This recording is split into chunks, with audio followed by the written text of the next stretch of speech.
Good day! Today is August 4, 2023 and we're having our concrete pouring at our perimeter fence.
As you can see, this is the result of our concrete pouring last August 4, 2023. You can see this is the result of our footing at perimeter fence and the tie beam of our perimeter fence.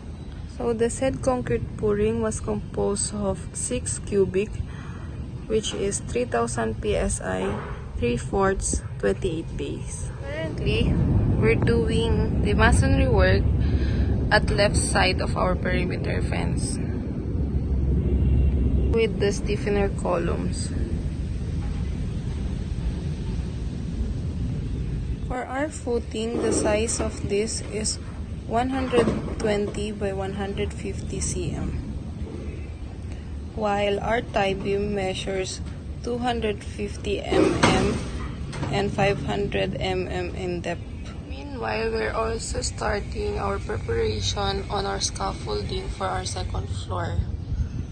Our scaffolding works, we prepare to use GI pipe schedule 40 and swivel clamps. U-head, alumang beam, and alumang clip.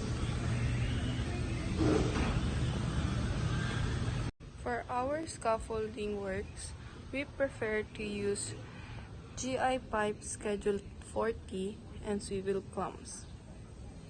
Our formworks, we're using aluma beam for our girt and joist and onyx as our phenolic.